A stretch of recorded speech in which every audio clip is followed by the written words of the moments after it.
The Armada Technologies Pro700 wire and valve locator. Your kit should consist of a transmitter and carrying case, a receiving wand, a set of black and red connecting leads, headphones, and a ground stake. Before you start, make sure these are all there. The Pro700 transmitter takes 8 D-cell batteries. To install the batteries, open the battery compartment on the right side of the transmitter by removing the 2 holding screws. Place the batteries in the holder with the negative and positive terminals assigned as shown on the diagram inside the battery compartment. Then replace the compartment and screws. To test the batteries, turn on the transmitter and push and hold the red battery test button. A reading of 10 or higher on the meter indicates the batteries are good and installed correctly. If you see no response, try adjusting the batteries and be sure they are fresh. The receiver unit takes one 9-volt battery. The battery compartment is on the underside of the receiver.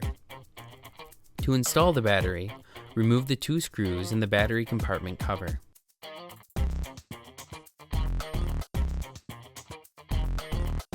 Connect the positive and negative terminals on the top of the battery and place the battery in the compartment.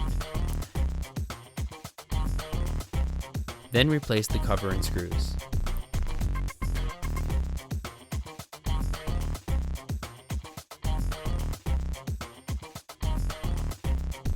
To test the receiver battery, turn the receiver on and press the battery test button on the underside of the receiver. The analog needle should move to the right to indicate the battery is good.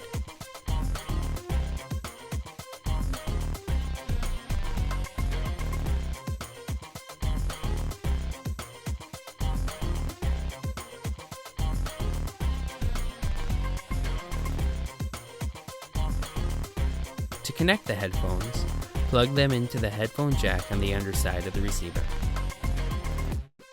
You will be able to hear the signal either on the receiver's external speaker or through headphones. Plug the black lead into the black outlet on the transmitter.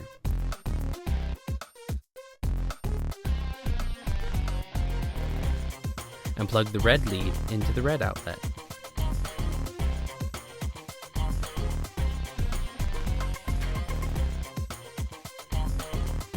In the next segment, we will show you how to ground the unit with a provided ground stake.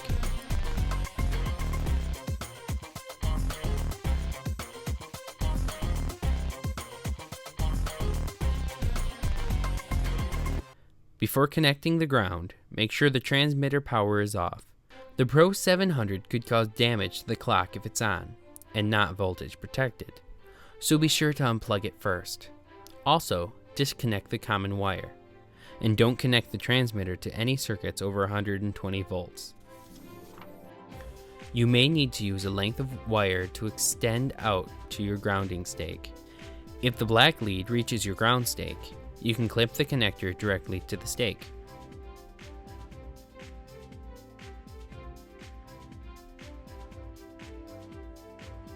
You'll need to strip the insulation off the end of the wire.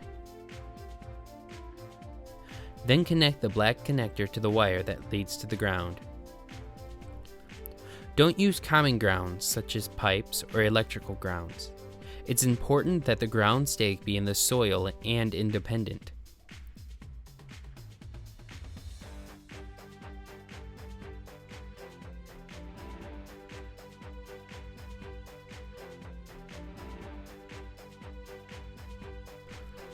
Put your ground stake directly in the soil. Again, if you are using a length of wire to extend to your ground, you will need to strip the insulation off the end of the wire and wrap the exposed wire around the ground stake.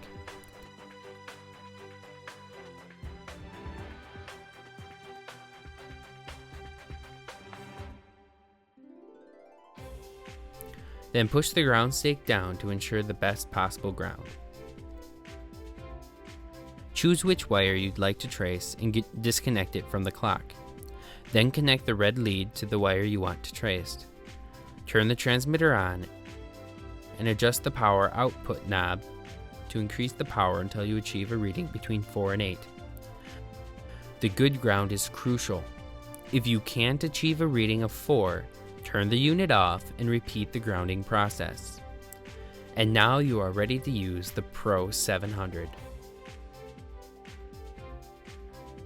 After the transmitter has been properly connected and you verified a good ground, turn on the receiver by turning the volume knob on the front of the receiver. You should hear a beeping sound indicating that the receiver is working. A high-pitched tone indicates that you are too close to the receiver or your batteries are low. A fading signal also indicates low battery.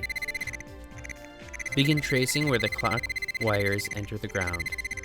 Point the receiver toward the ground and listen for the signal. The closer you are to the cable, the louder the signal should be, except when you are directly over the cable. Directly over the cable, the Pro700 works on the null principle.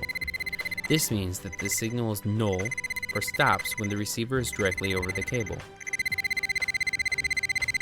As you approach a wire, the signal will intensify. If you are slightly to the left or right, the signal will be loudest. But pointing the receiver directly at the cable produces virtually no sound.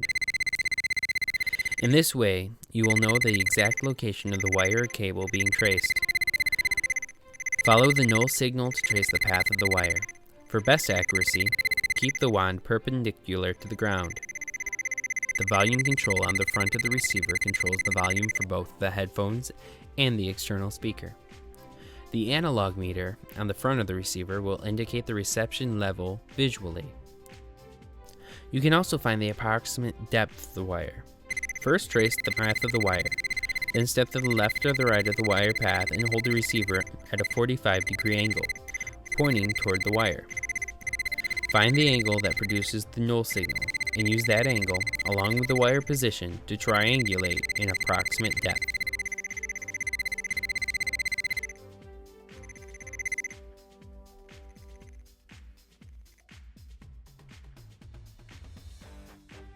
Finding solenoids and valves. If you want to find a particular valve, connect the red lead of the transmitter to the station wire leading to that valve and the black to the ground. Connect the Pro700 and begin. When you reach the point where a valve or solenoid is located, the signal will expand into an approximate 2 to 4 foot area of signal. This is your indication that you are over a valve or solenoid. Also, signal should not continue past this point.